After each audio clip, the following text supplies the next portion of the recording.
Dan untuk informasi dan perkembangan selengkapnya terkait pelanggaran penyalahgunaan izin syuting acara reality show Korea Pick Me Trip in Bali, sudah terhubung dengan Kepala Kantor Wilayah Kemenkumham Bali, Pramela Yunidar Pasaribu. Selamat siang Bu Pramela, ini sebenarnya bagaimana sih kronologi kasus penyalahgunaan izin syuting produksi film Korea Pick Me Trip in Bali ini Bu? Baik, selamat siang Mbak Sarah. Memang diduga bahwa ada 31 warga negara asing Korea Selatan yang melakukan kegiatan tidak sesuai dengan izin tinggalnya. Yang bersangkutan saat itu mendarat di Bandara Ngurah Rai, tepatnya adalah di Bali, sejumlah 31 orang. Kemudian kami melakukan kegiatan pengawasan di dalam proses untuk mencari tahu terkait dengan 31 warga negara asing yang berada di Bali ini. Setelah kami menindaklanjuti ke tempat pemeriksaan, dan kebetulan di situ adalah para petugas kami di bawah pelaksanaan pengawasan kantor imigrasi kelas 1 khusus Ngurah Rai, maka ke-31 warga negara asing Korea Selatan ini diduga untuk melakukan kegiatan yang tidak sesuai dengan perizinannya. Keberadaan daripada 31 warga negara asing ini kemudian kami lakukan pengecekan dan kemudian dilakukan sejumlah wawancara dan diduga bahwa yang bersangkutan memang benar melakukan kegiatan yang tidak sesuai dengan izin masuknya. Ke-31 warga negara asing Korea Selatan ini kemudian kami bawa dan kami ambil paspornya, lalu kemudian dari edukasi yang sudah kami lakukan, maka 16 orang sudah kami pulangkan ke Korea Selatan pada tanggal 25 April 2024. Kemudian selanjutnya sisanya telah diberangkatkan pulang pada tanggal 27 April 2024. Dari 31 warga negara asing Korea tersebut, maka 2 orang telah mengakui bahwa mereka memang telah melakukan kegiatan yang tidak sesuai tersebut. Artinya mereka sudah melakukan pelanggaran yang tidak sesuai dengan Undang-Undang Keimigrasian nomor 6 tahun 2011. Demikian Ibu. Iya, Ibu Pramela, sebenarnya bagaimana harusnya prosedur perizinan dan juga pengecekan dari pihak imigrasi untuk keperluan produksi film khususnya di Bali, Bu? Ya, kebijakan yang sudah dibuat oleh Direktur Jenderal Imigrasi dalam hal ini telah melakukan satu terobosan yang baik kepada setiap orang asing yang akan melakukan kegiatan. Nah, untuk sejumlah artis ataupun juga kru film ataupun juga produser, maka kepada mereka sebenarnya sudah dipermudah dengan mengajukan visa melalui e-visa online dengan pengajuan C14 kepada mereka apabila mereka melakukan kegiatan dalam melakukan pekerjaan dan artinya mereka yang disesuaikan dengan peruntukan izin keimigrasiannya, maka mereka bisa mengambil izin visa tersebut. Demikian.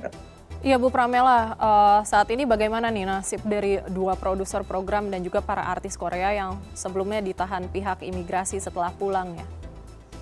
Ya, untuk 2 produser karena memang sudah kami lakukan juga edukasi dan mereka juga sudah memberikan satu keterangan bahwa mereka juga sudah mengakui bahwa mereka sudah melakukan kegiatan yang tidak sesuai ini, maka mereka kami pulangkan kembali ke negaranya, ke Korea Selatan dan telah diberangkatkan tepatnya pada tanggal 27 April pada jam 1 dini hari dan mereka dideportasi sehingga yang bersangkutan juga nanti akan kembali apabila akan kembali ke Indonesia untuk mengulang kembali untuk pengajuan visanya yang sesuai dengan peruntukan untuk kegiatan yang dilakukannya sebelumnya. Demikian. Ibu, kan sebenarnya ini ada 32 orang, 31 WNA dan 1 orang itu adalah warga negara Indonesia, yaitu artis K-pop Dita Karang. Ini status terkait pelanggaran produksi filmnya bagaimana? Apakah ada perbedaan dengan 31 WNA lainnya?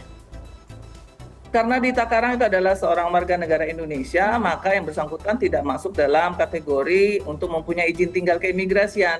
Sehingga kepada yang bersangkutan, kembali lagi kepada yang bersangkutan untuk bisa untuk melakukan suatu pekerjaan jika memang itu disesuaikan dengan apa yang kegiatan yang dia lakukan selama ini. Kalau urusan untuk daripada keberadaan mereka sama layaknya dengan warga negara asing tidak ada karena dia kan adalah warga negara Indonesia. Oke, Bu Pramila tadi kan dibilang bahwa 31 orang ini sampai di Bandara Igusti Ngurah Rai lalu mengurus visa on arrival, lalu ini ada kecurigaan gitu ya dari pihak imigrasi sehingga dicek. Sebenarnya apa yang membuat pihak imigrasi dan juga Kemenkumham itu akhirnya curiga gitu kepada 31 WNA ini yang melakukan syuting di Bali hingga akhirnya dicek gitu, Bu? Ya, ke-31 warga negara asing ini ketika memang masuk, memang seperti sebelumnya kami memberikan keterangan adalah mengajukan visa on arrival dan e-visa on arrival. Lalu kemudian keberadaan daripada yang bersangkutan, kami mendapatkan informasi melakukan kegiatan di suatu tempat, maka yang bersangkutan setelah kami amati dan teliti ternyata yang bersangkutan sudah melakukan kegiatan mulai sejak tanggal 21 sampai tanggal 25. Kemudian ketika petugas kami, pihak dari petugas kami keimigrasian pada yang membawa pelaksanaan pengawasan di kantor imigrasi kelas 1 Ngurah Rai menindaklanjutkan di tempat kejadian perkara, maka yang bersangkutan setelah dilakukan wawancara mengakui mereka memang melakukan kegiatan untuk syuting film. Maka ketika yang bersangkutan sebelumnya mengambil visa on arrival, ini tidak sesuai peruntukannya. Keberadaan mereka apabila mereka melakukan kegiatan yang sifatnya itu adalah untuk pengambilan film dan melakukan kegiatan pekerjaan yang tidak sesuai dengan izin tinggalnya, ini tidak bisa dilakukan oleh mereka. Karena secara politik hukum keimigrasian, berarti mereka sudah melanggar pasal 75, di mana segala sesuatu yang berkaitan dengan keberadaan mereka apabila sudah terjadi penyalahgunaan untuk izin keimigrasian, maka yang bersangkutan tidak diperkenankan. Demikian, Ibu. Ya, baik. Terima kasih atas penjelasannya Ibu Pramila Yunida Pasaribu, Kepala Kantor Wilayah Kemenkumham Bali, yang sudah bergabung bersama kami siang ini di CNN Indonesia Connected. Salam sehat, Bu. Salam sehat, Mbak Sarah. Terima kasih.